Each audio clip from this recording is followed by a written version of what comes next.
둘 다 추수 때까지 함께 자라게 두라. 추수 때에 내가 추수꾼들에게 말하기를 가라지는 먼저 거두어 불사르게 단으로 묶고 곡식은 모아 내 곡간에 넣으라 하리라. 아멘.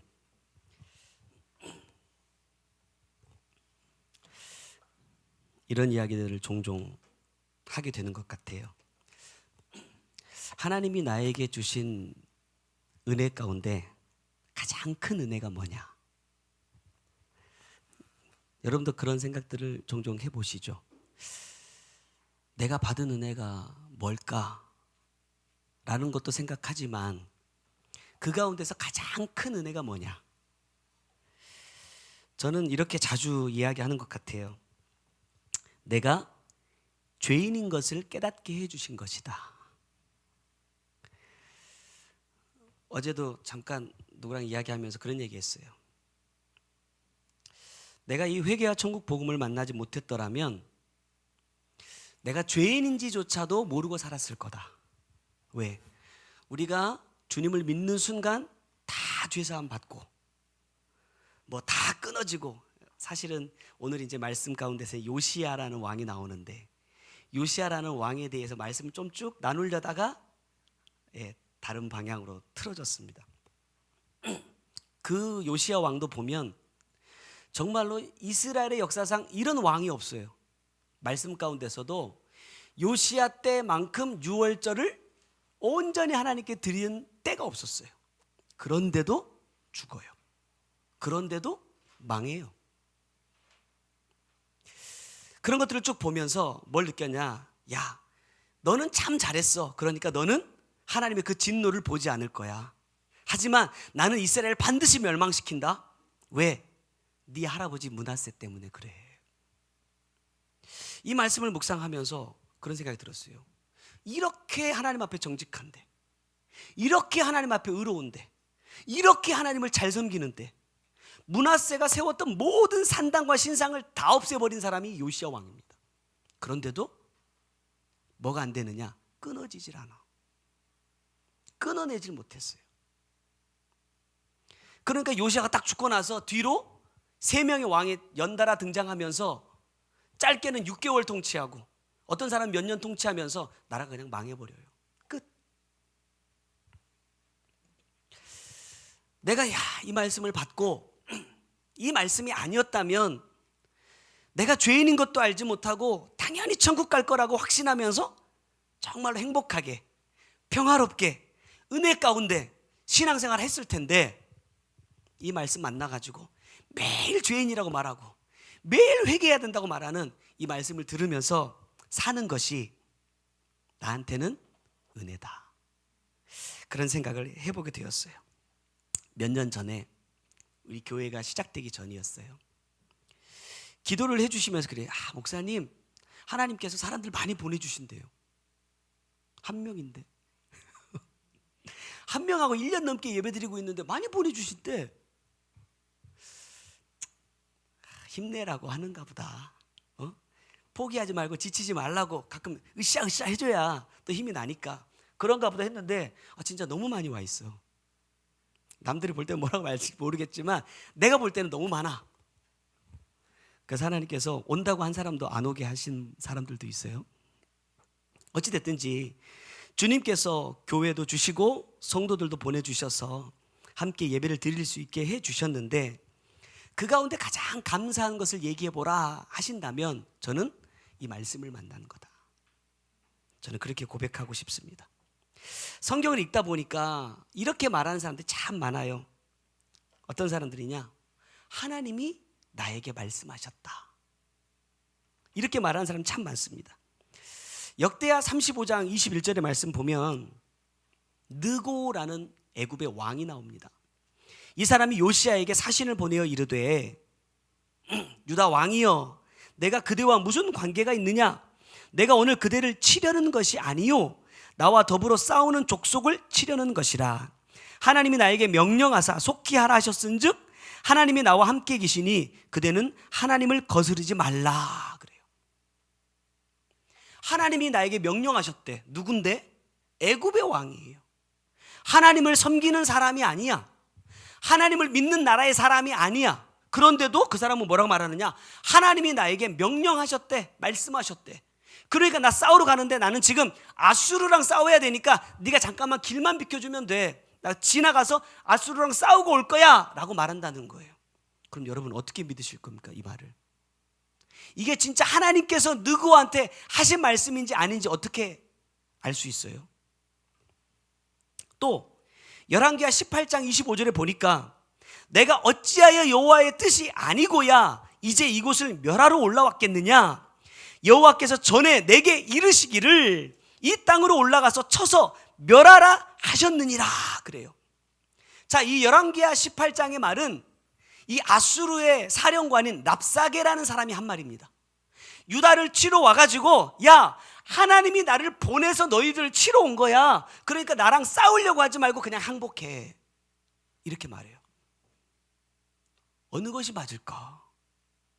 어떤 것이 진짜 하나님이 하신 말씀일까? 또 선지자들이 한 얘기를 보면 예레미야를 대표적으로 보면 예레미야가 했던 하나님의 말씀과 또 다른 선지자들이 하나님의 말씀이라고 전해졌던 것이 전혀 달라요.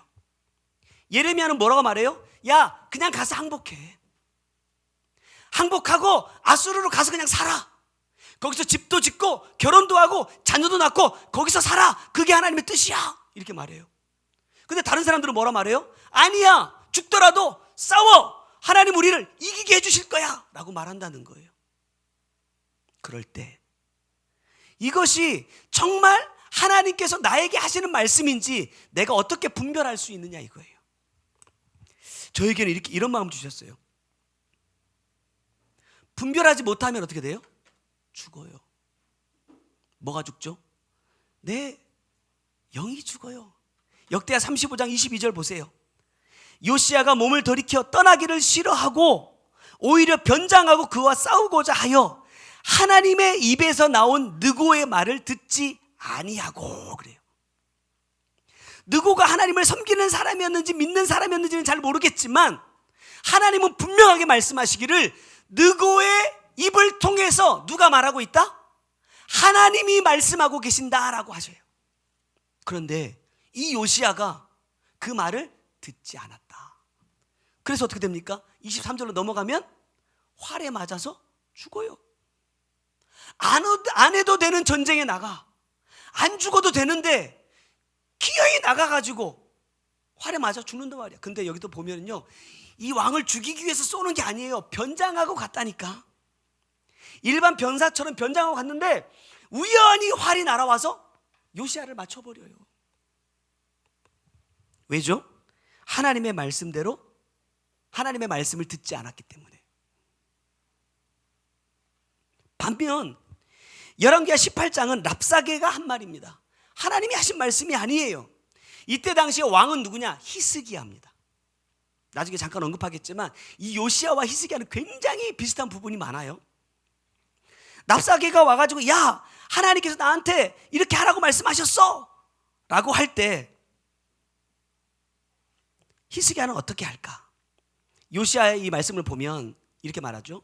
몸을 돌이켜 떠나기를 싫어하고 그래요. 여기서 이 떠난다라는 말이 있어요. 떠난다. 이 말의 의미가 전도서 7장 25절에 보면 내가 돌이켜 전심으로 지혜와 명철을 살피고 연구하여 악한 것이 얼마나 어리석은 것이요 어리석은 것이 얼마나 미친 것인 줄을 알고자 하였더니 이렇게 말하거든요. 여기서 이 돌이켜라는 단어가 떠난다라는 것과 같은 단어인데 무엇에서 떠나느냐 이거예요. 악한 것과 옳은 것을 분별하고 그 악한 것에서 돌이키기 위해서 떠나는 것이 하나님의 뜻이었어요. 근데 요시야는 그 하나님의 뜻을 묻질 않아. 다시 말하면 지금 느고를 통해서 주시는 이 말씀이 하나님의 말씀인지 사람의 말인지를 확인하지 않는다는 거예요. 우리가 흔히 하는 말로 많이 들었죠. 왜 주님이 이 말씀을 듣게 하셨을까? 왜 주님이 이걸 보게 하셨을까? 왜 주님이 나를 여기로 보내주셨을까? 물어야죠. 왜? 그 가운데는 반드시 하나님의 뜻이 있으니까. 우리의 삶 가운데 일어나는 모든 일들 가운데 하나님의 뜻이 아닌 채로 이루어지는 것은 없으니까. 그런데 이 요시야는 묻지 않는다는 거예요. 반면 히스기야는 어떻게 합니까? 열왕기하 19장 1, 2절의 말씀 보니까 이 랍사가의 말을 듣고 요시야는 어떻게 하느냐? 그 옷을 찢고 굵은 배를 두르고 여호와의 전으로 들어갑니다. 그리고 자기의 신하들을 보내요. 누구에게? 아모스의 아들 선지자 이사야에게 보내. 그래서 뭐라고 하느냐? 지금 랍사게가 하고 있는 이 말을 하나님 들으셨지 않느냐? 그럼 내가 어떻게 해야 됩니까? 하나님 나에게 말씀해 주세요. 가르쳐 주세요. 내가 정말로 가서 항복하는 것이 하나님의 뜻인지 아니면 죽더라도 끝까지 대항하는 것이 하나님의 뜻인지 나에게 가르쳐 주세요 라고 기도해요. 그리고 그 뜻을, 그 답을 가져올 때까지 히스기야는 기다립니다. 그래서 어떻게 돼요? 칼 한 번 휘둘러 보지 않고 이 아수르 군이 회군해서 갔는데 하나님 거기서 왕부터 시작해서 다 죽여버려요. 왜죠? 하나님의 말씀을 들었기 때문에. 아까도 말씀드렸지만 이 요시야와 히스기야는 이스라엘의 왕 가운데, 특히 남유다의 왕 가운데 유일하게 어떻게 보면 다윗의 길로 행한 사람입니다. 오히려 이 두 사람은 공통적으로 다윗 때보다도 더 솔로몬이 1,000번째 드렸다고 막 히스기야는 몇천 번째 드린 줄 아세요? 솔로몬의 1,000번째는 비교도 안 될 만큼의 어마어마한 재물을 하나님 앞에 드렸어요. 아까도 말씀드렸던 건 요시야는 그 할아버지 때부터 조상들이 계속해서 쌓아왔던 우상들과 산당들을 여러분 다 박살내버려요. 왜? 성전을 수리하다가 그 수리하는 그 틈에서 뭘 발견하느냐? 율법책을 발견합니다. 율법책을 읽다가 요시야가 왕좌에서 내려와가지고 뭐 해요? 옷을 찢어요. 하나님이 그 할아버지 므낫세 때부터 뜻을 돌이키지 않겠다고 말씀하시는구나. 이 나라를 기어이 멸망시킨다고 말씀하시는구나. 우리가 회개하자 그래요. 여러분 회개했다니까요. 돌이켰다니까. 하나님께서 기뻐하셨다니까. 근데 하나님은 뭐라고 말씀하시느냐? 그래도 멸망시킬 거야 그래요. 이 요시야를 보면서 진짜 마음이 아픈 게 뭐냐면 그 상황에서 하나님께 한 번만 더 물었더라면 어땠을까? 물론 남유다가 멸망하는 것이 결국에는 하나님의 뜻이라고 할 수도 있겠지만 조금 더 연장될 수 있지는 않았을까? 그냥 이렇게 비참하게 전쟁터에 나가서 활에 맞고 그냥 전쟁터에서 죽지 않을 수 있지 않았을까? 나는 그런 생각도 해봤어요. 아무리 내가 하나님께 인정을 받는 사람이라 할지라도, 내가 이루어놓은 업적이 정말로 어마어마하다 할지라도 우리가 절대로 놓쳐서는 안 되는 게 뭐냐면 하나님의 뜻을 묻는 거예요. 하나님의 뜻이 무엇인지 아는 일에 우리는 절대로 게을러서는 안 돼. 그래서 호세아도 뭐라고 말해요? 힘써 알자 그래요. 하나님의 뜻이 무엇인지, 나에게 이 말씀을 주시는 이유가 무엇인지 그냥 알자가 아니라 힘써서 알아야 된다는 거예요. 분별하지 못하면 어떻게 된다? 죽는다. 내 영이 죽는다. 여러분 자녀들 사랑하시죠? 우리 자녀들이 어떻게 살기를 원하세요? 쉽게 말해서 자 이렇게 해볼까요? 나처럼 살기 원하시는 분 없어. 나처럼 살기 원하는 사람이 아무도 없어. 왜 그럴까? 대부분의 정상적인 부모라고 한다면 나처럼이 아니라 나보다 더 나은 삶을 살기를 원할 거예요. 그래서 공부도 시키고 학원도 보내고 열심히 투자하죠. 하나님은 어떨까? 하나님은 나를 너무 사랑하시거든요. 내가 잘 되기를 원하시죠. 그 하나님이 내가 잘 되기를 원하셔서 어떻게 하느냐? 오늘 본문의 말씀 보니까 언젠가도 언급했던 말씀이긴 하지만 오늘 새롭게 주시는 마음은 뭐냐면 하나님의 사랑은 내가 아는 사랑과 참 다르다. 우리는 나를 희생해서라도 자녀가 잘 되기를 바라요. 어떤 의미에서 주님도 정말 모든 것을 희생하시고 이 땅에 오셨는데 이 사랑의 방식이 조금 다르더라고요. 오늘 본문의 말씀 보니까 뭐예요? 둘 다 추수 때까지 함께 자라게 두라는 거예요. 우리 같으면 어떻게 해요? 내가 들어가서 가라지 다 뽑아주지 않을까? 잘 되라고. 근데 주님 여기 말씀을 쭉 살펴보면 뭐라고 말하냐면, 야, 가라지 뽑다가 뭐도 상해요? 내가 뿌린 씨도 상해.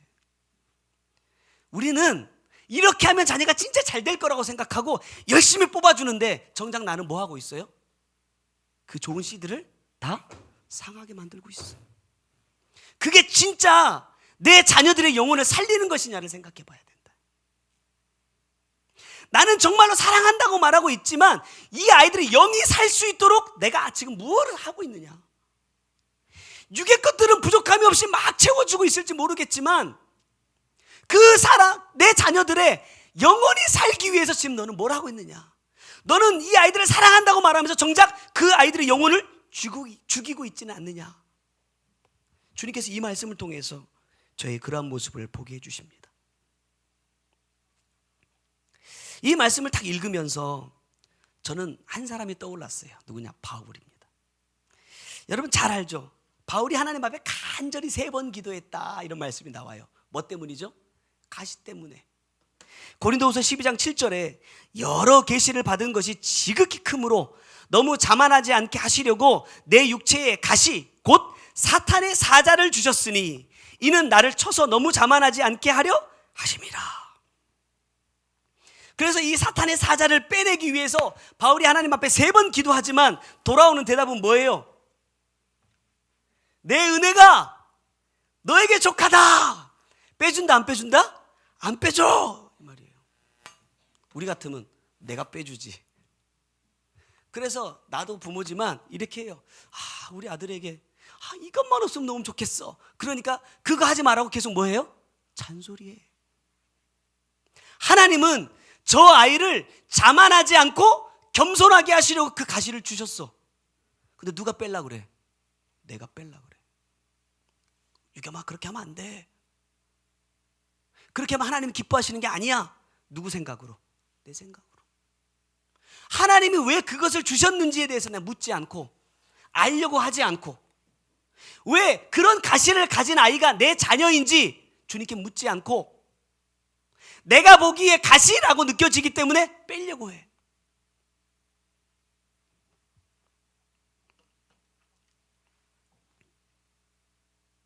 우리 각자에게도 이 은혜를 주셨어요. 가시들 다 있으시죠? 다 있어. 문제는 뭐냐? 바울은 이것을 어떻게 받아들이느냐 하는 거예요. 고린도후서 12장 9절 10절 말씀 보니까 그러므로 도리어 크게 기뻐함으로 나의 여러 약한 것들에 대하여 자랑하리니 이는 그리스도의 능력이 내게 머물게 하려 함이라. 그러므로 내가 그리스도를 위하여 약한 것들과 능욕과 궁핍과 박해와 곤고를 기뻐하노니 이는 내가 약한 그때에 강함이라. 은혜라고는 표현했지만 실상 그건 뭐예요? 가시야. 내가 가지고 있는 것일 수도 있고 상대방이 가지고 있는 것일 수도 있어. 만나기만 하면 서로 찌르니까 아파. 괴로워. 네 것 좀 빼 라고 말할 만한 그 가시가 있는데 하나님이 안 빼주신단 말이에요. 그런데 바울은 그 가시를 대할 때 어떻게 하느냐? 기뻐한다. 나는 원수로 여기죠. 내 자식도 때로는 원수처럼 느껴져요. 부부 사이에서도 원수처럼 생각할 때가 있어. 왜? 내 마음에 안 맞을 때. 그 사람의 어떤 면이 나를 찌른다고 생각할 때. 진짜 하나님이 왜 저런 사람을 나에게 이러면서 원망하고 불평할 때가 있어. 하나님이 분명히 은혜로 주셨는데 그 은혜에 기뻐하지 못하고 감사하지 못하니까 하나님은 그것이 내게 주신 은혜라고 말씀하시는데도 나는 그것 때문에 짜증이 나고 불평한다 이 말입니다. 이렇게 말씀해 주셨어요. 가시는 육으로 보면 내게 고통을 주는 뭐다? 사탄이다 그랬어요. 영으로 보면요, 내 영을 살리는 천사다 이렇게 말씀하셨어요. 천사래. 주님이 저에게 이래요. 야, 지금 내가 너한테 준 그 가시, 너는 사탄이라고 생각하니 천사라고 생각하니? 여러분 어떻게 생각하세요? 왜 이 분별이 중요하냐? 이 역시도 육이냐 영이냐를 분별하지 못하면 말씀처럼 뭐예요? 주님이 내 안에서 온전하여질 수 없기 때문이다 그래요. 하나님은 내 영을 살리기 위해서 주셨어. 근데 나는 그걸 빼려고만 해. 그게 빠져버리면 주님이 내 안에서 온전해질 수 없다니까. 그게 없으면 내가 교만해져. 하기 때문에 하나님께서 나에게 주신 건데 나는 그걸 빼려고만 하고 있어. 오늘 본문에서도 함께 자라게 두라 그래요. 언제까지? 추수 때까지. 그럼 이렇게 한번 적용해 볼까요? 가시는 빼는 것이 아니라 뭐다? 끝까지 함께 가는 거다. 참 깝깝하네요. 또 끝까지 함께 가는 거래. 안 빼준대. 왜죠? 이 가시를 통해서 나를 볼 수 있기 때문에 그래. 이 가시 때문에 내가 자만하지 않고 주님이 내 안에 머무실 수 있는 자가 될 수 있기 때문이다. 그러면 여러분 가시 빼고 주님과 따로 갈래요? 가시랑 주님과 함께 갈래요?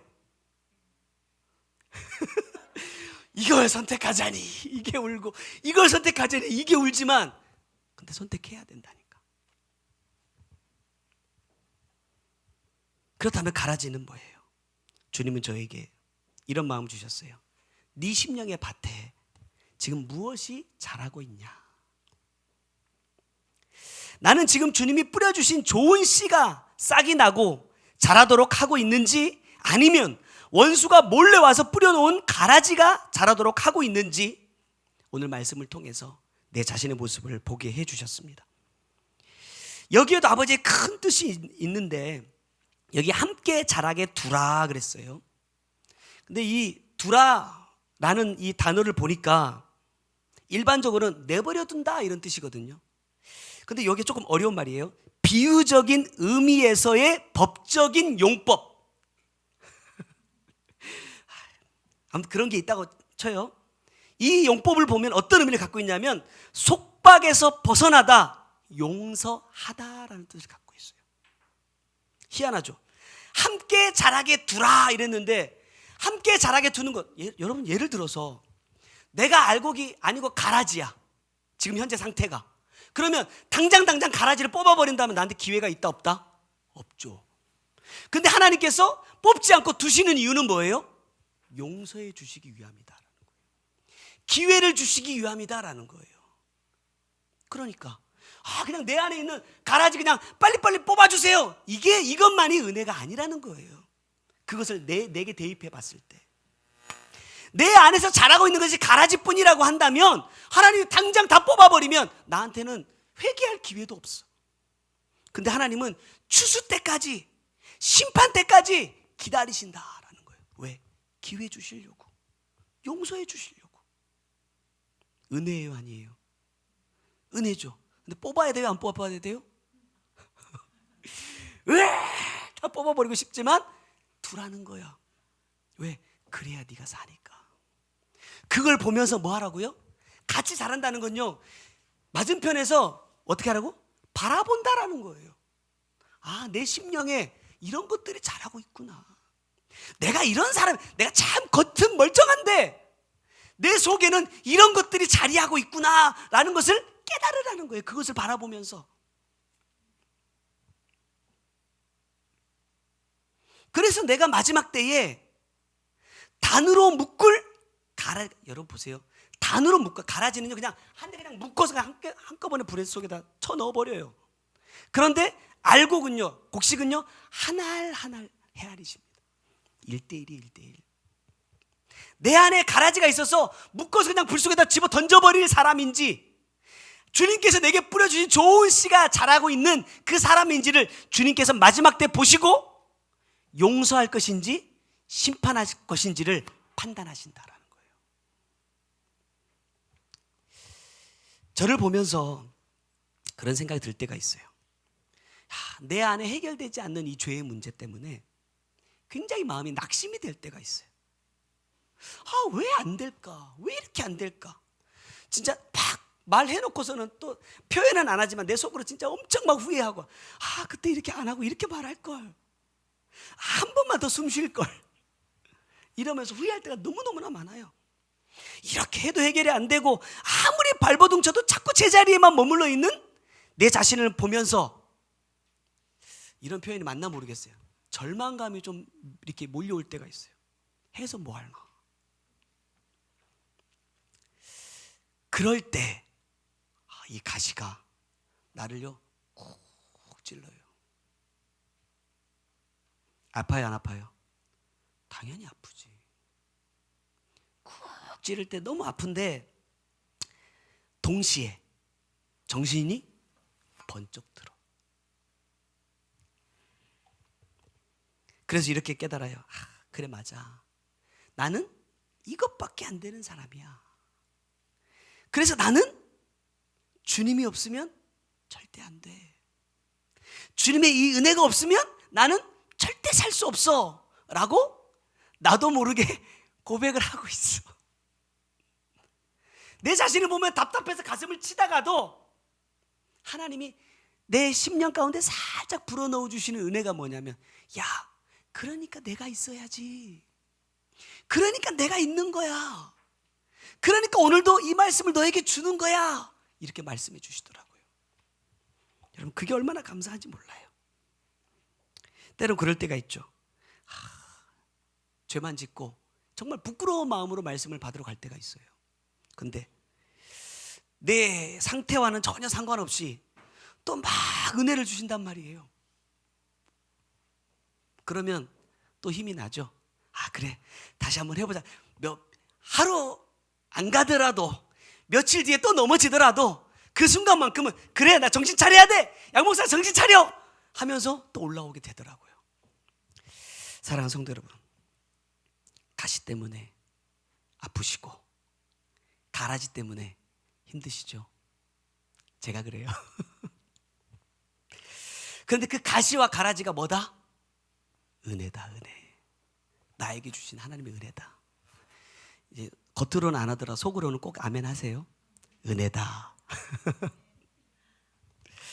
내가 잘나서도 아니고 내가 열심히 해서도 아니고 주님의 은혜 덕분이다. 우리가 몇 주 전에 노아에 대한 말씀을 나눴어요. 하나님께서 그에게 은혜를 주시니까 노아가 어떤 사람이 돼요? 의로운 자가 되고 완전한 사람이 될 수 있어. 의롭고 완전한 자가 되니까 주님께서 뭘 맡기시느냐? 방주 만들어. 저는 이것을요, 주님께서 노아의 심령에다가 씨를 뿌리신 것이다 이렇게 봤어요. 뿌렸어. 근데 또 한편에서 누가 가라지를 뿌리느냐? 사람들이 뿌리겠죠. 왜?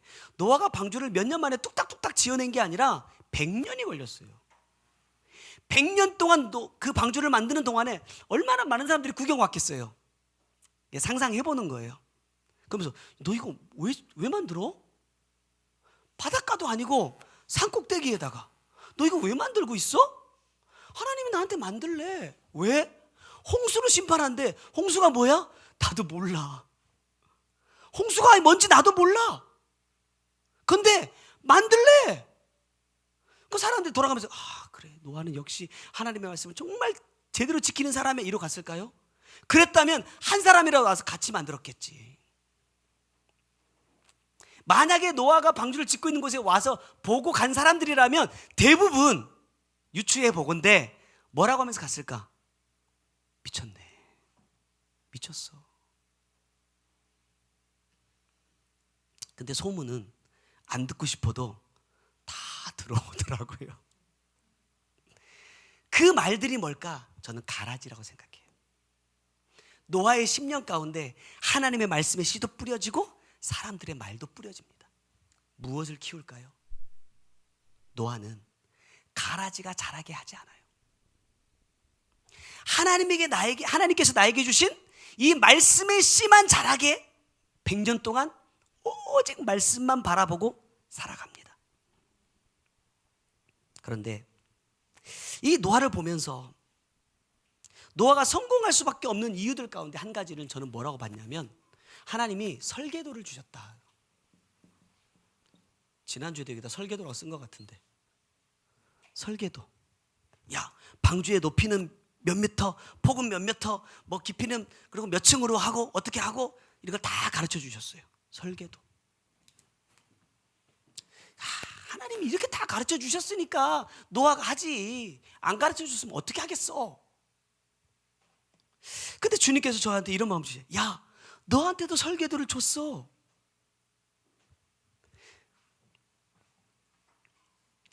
노아가 방주를 만들 때 하나님께서 설계도를 주셨는데 이 설계도가 단순하게 야, 높이 몇 미터, 길이는 몇 미터, 폭은 몇 미터, 이 숫자적인 이 설계도일까? 저에게 주시는 마음은 뭐냐면 하나님께서 왜 방주를 만들라고 말씀하셨는지, 왜 하나님께서 사람들을 심판하실 수밖에 없는지 그 하나님의 마음을 가르쳐 주신 것이 뭐냐? 설계도라는 거예요. 어디에서 저는 힌트를 얻었냐면 창세기 6장 14절입니다. 방주를 만들되 그 안에 칸들을 막고 역청을 그 안팎에 칠하라 그래요. 근데 이 역청이라는 단어가 한 번 더 나오죠. 창세기 11장 3절에 벽돌로 돌을 대신하여 역청으로 진흙을 대신하고 그래요. 자, 창세기 11장은 바벨탑을 쌓을 때 나오는 겁니다. 그런데 창세기 6장의 이 역청과 창세기 11장의 역청이 다르죠. 창세기 6장에 말씀하고 있는 역청은 뭐냐면 송진입니다. 송진. 하지만 창세기 11장에 말씀하고 있는 역청은 뭐예요? 쉽게 말하면 아스콘이에요. 우리 도로에다가 아스팔트 깔 때 그 뿌리는 그 까만 거, 기름. 저는 이 송진이라는 이 역청이라는 단어를 딱 보고 무엇을 생각했냐면 누가복음 22장 44절에요. 예수께서 힘쓰고 애써 더욱 간절히 기도하시니 땀이 땅에 떨어지는 핏방울 같이 되더라. 저는 이 송진을 뭘로 봤느냐? 핏방울로 봤어요. 왜? 이 핏방울을 떨어뜨리기 위해서 어떻게 해야 돼요? 힘쓰고 애써야 돼. 송진은 어떻게 생기는 거예요? 나무에 상처가 나면 또 벌레들이 들끓으면 나무가 자기를 보호하기 위해서 자기 몸에 있는 액을 짜내는 거예요. 그래서 그 상처를 메꾸고 그 벌레들로부터 내 몸을 보호하기 위해서 송진이라는 것을 만들어내요. 그냥 줄줄줄 흘러나오는 게 아니라는 거예요. 저는 이것을 보면서 노아가 쉽게 구할 수 있는 아스콘으로 방주를 칠하지 않고 구하기 힘든 이 송진으로 바르게 하신 하나님의 뜻을 알고 있다라고 봐요. 주님은 왜 핏방울을 흘리시죠? 한 영혼이라도 더 살리고 싶은데 말씀을 받는 자가 없어. 한 영혼이라도 더 이 말씀을 나누어서 그들이 하나님의 말씀을 알고 나와 함께 가기를 원하지만 그 길을 따르는 자가 없어. 그러니까 홀로 외롭게 그곳에서 자기의 몸을 짜내실 수밖에 없는 거예요. 간절히 기도하셨대요. 주님은 그 간절한 마음을 노아에게 가르쳐주고 계시는데 주님이 아까 말씀드렸잖아요. 주님이 저에게도 야 너한테도 설계도 줬어. 다시 말하면 하나님의 마음을 너한테도 알려줬잖아. 단순하게 설계도를 받았으니까 방주를 지었다고 생각한다면 너도 받았는데 너는 왜 그렇게 삶을 살지 못하냐? 이런 마음을 주시는 거예요. 오늘 본문의 24절에 보면 예수께서 그들 앞에 또 비유를 들어 이르시되 이렇게 말씀합니다. 여러분 그들이 누구죠? 34절에서 이 그들이 누구냐면 무리라고 말합니다. 무리가 모여있을 때 주님은 언제나 비유로만 말씀하셨어요. 그러면 저와 여러분은 무리입니까? 제자입니까? 자, 36절에 이에 예수께서 무리를 떠나사 집에 들어가시니 제자들이 나와 이르되 밭의 가라지의 비유를 우리에게 설명하여 주소서 그래요. 그러니까 37절부터 예수님께서 야, 이런 뜻이야 저런 뜻이야 하시면서 다 설명해 주십니다. 이 말씀을 딱 보면서 그래요. 야, 너한테는 이렇게 말씀 안 풀어줬어? 너한테는 이렇게 말씀 안 가르쳐줬어? 이미 받았죠. 어느 누구보다도 더 깊은 하나님의 말씀을 받았죠. 제가 지난번에 말씀 나누면서 그랬지만 작년 11월 달에 미국 갔을 때 미국 성회 기간 동안에 주님께서 한국에 곧 어려운 일이 있다. 전 세계적으로 어려운 일이 있을 거야. 그러면서 몇 사람이 주님을 만나고 구체적으로 어떤 일들이 있을 것인지에 대해서 가르쳐 주셨어요. 제가 고백했지만 이렇게 빨리 그 일이 닥치리라고는 상상도 못했어요. 아, 앞으로 마지막 때가 되면 그런 일이 오나 보다. 질병이 온다고, 식량에 문제가 생길 거라고 정말 구체적으로 말씀해 주셨다니까요. 근데 불과 두 달 지나고 나서부터 문제가 막 생겼는데도 나는 육으로만 생각하고 있었어. 큰일 났다만 생각했지. 주님이 그래요.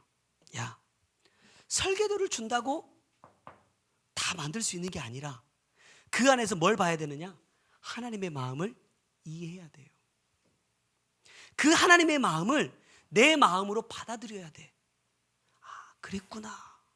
우리가 흔히 철들 때 내가 언제 부모님 생각하면서 처음 울었냐면 군대에 가서 유격할 때. 대부분 그러죠, 남자들. 엄청 빡세게 훈련시켜놓고 갑자기 들어 누우래. 근데 어버이 은혜를 부르라는 거야. 근데 어떤 황당한 일이 있었냐면 후렴으로 넘어갔는데 아 고마워라 뭐예요? 스스 정신이 없으니까 어버이 은혜인지 스승의 노래인지도 모르고 그냥 막 힘차게 부르는 거야. 그러면서 진짜 막 다 울었어요. 다 펑펑 울어. 왜? 힘드니까. 막 앞에서 이제 교관들이랑 조교들이 막 이제 그렇게 또 유도를 하잖아요. 울었는데 몇 초나 갔을까? 자, 이제 다 일어나. 그 다음 교육장으로 하는 순간 잊어버려. 왜? 가서 또 해야 되니까. 잠깐 생각이 나. 그때 뭐예요? 울컥울컥 올라오기도 한다 이 말이에요. 왜? 아, 엄마가 나 이렇게 사랑했구나. 엄마가 너무너무 보고 싶다. 왜? 매일 같이 있을 때는 몰랐어. 엄마의 소중함을 비로소 아는 거죠. 하나님의 마음도 마찬가지. 하나님이 우리에게 이렇게 말씀을 주시고 자기의 독생자 예수 그리스도를 이 땅에 보내주시기까지 나를 사랑하셨어 라고 말씀하시는데도 이 마음이 내게 안 와닿으면 모르는 거예요. 그런데 내가 자식들을 키워보면서 조금 그 마음이 이해가 돼. 주님의 마음을 알 수는 없지만 그래도 내가 아이들한테 야, 그래도 애들이 나한테 이렇게 말해줬으면 좋겠는데 이렇게 해줬으면 좋겠는데 제가 우리 아들한테 딸한테 삐친 거 얘기해야겠네. 스승의 날이 됐어요. 스승의 날 전에 뭐가 있죠? 어버이날이 있죠. 어버이날에 편지 한 통 써주고 끝났어요. 스승의 날에 다가왔어. 갑자기 뭘 만들기 시작해. 며칠 동안 화장지에다가 막 분무기를 막 물을 들여가지고 막 뭘 만들어. 꽃을 만들고 있더라고. 누구 준다고? 태권도 관장님. 또 무슨 선물을 사야 되겠대. 갑자기 약국을 가더니 막 비싼 몇만 원짜리 막 비타민을 사고 꽃집에 가더니 막 화분을 사고 막 이래. 그래서 제가 와버렸어요.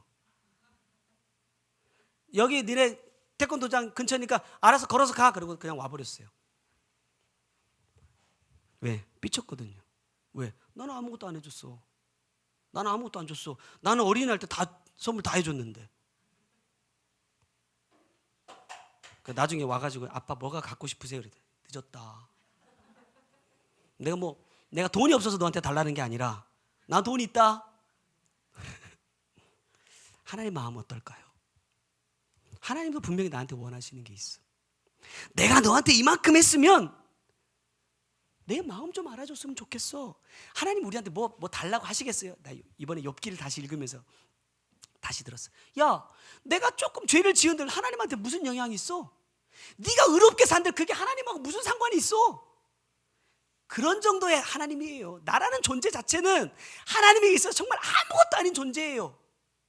그런데도 뭐 굉장히 뭐라도 되는 것처럼 내가 그렇게 스스로 생각하고 있더라고.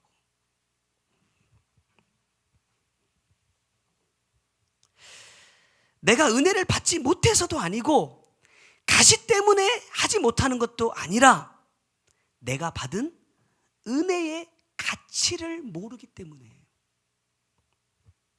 내가 하나님의 뜻을 이루지 못하고 있다. 이제 말씀을 뵙겠습니다. 주님은 이 가시를 언제 빼주신다? 안 빼주세요. 그냥 평생 같이 가세요. 그런데 자동적으로 빠지는 날이 있더라고. 언제? 심판날. 심판하실 때. 근데 여러분 진짜 사랑하는 사람들을 가시라고 생각하지 마세요. 왜냐하면 하나님이 이 가라지를 어떻게 해요? 단으로 묶어서 불 속에 던져버린데 내가 그것을 가라지라고 여기면 어떻게 될까요? 하나님은 나에게 천사라고 주셨는데 내가 사단이라고 생각하고 있어. 그럼 어떻게 될까요?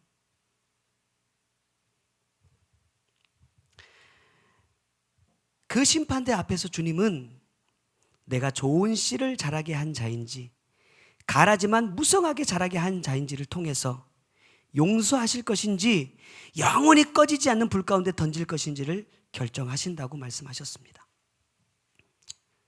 뭐를 키워야 돼요? 좋은 씨, 싹이 나게 하고 자라게 해서 열매 맺어야 주님의 곳간에 들어갈 수 있다. 그렇게 되는 저와 여러분이 되기 위해서 우리가 해야 될 건 뭐예요? 오늘 저에게 주시는 결론의 말씀은 뭐냐? 감사하라는 거예요. 그리고 기뻐하라. 내게 주시는 환경에 대해서 내가 감사하는 자가 되고 기뻐할 수만 있다면 뭐 할 수 있을까요? 주님이 원하시는 열매 맺을 수 있다. 그러한 저와 여러분이 되시기를 주님의 이름으로 부탁드립니다. 기도하겠습니다.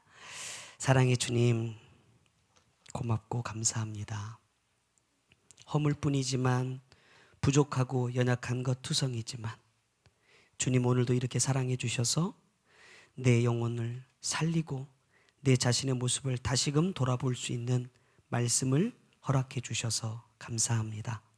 이 말씀 헛되이 듣지 않게 하시고 다시 한번 내 심령 속에 있는 가시는 무엇인지 내 심령 속에 뿌려져 있는 가라지는 무엇인지 돌아보게 하시고 그것을 내가 사탄이라 여기는 것이 아니라 하나님께서 내 영을 살리기 위해 주신 천사다라고 인정할 수 있는 우리 모두가 될 수 있도록 역사하여 주옵소서. 그 은혜로 인하여서 하나님 원망하고 불평하는 것이 아니라 감사하고 기뻐할 수 있는 우리가 되게 하셔서 우리의 삶을 통해 주님께서 원하시는 더 아름다운 열매들이 많이 맺어질 수 있는 우리가 될 수 있도록 역사하여 주옵소서. 귀한 예물 주님께 드립니다. 복에 복을 더하여 부어주시고 내 영이 살 수 있는 삶으로 주님 계속해서 이끌어 주시되 주님 물질 때문에 환경 때문에 힘들고 넘어지지 않도록 붙잡아 주시고 어떤 상황 속에서도 끝까지 주님 바라보고 이겨낼 수 있는 우리가 되게 하여 주옵소서. 모든 말씀 예수 그리스도 이름으로 감사하며 기도드렸습니다. 아멘.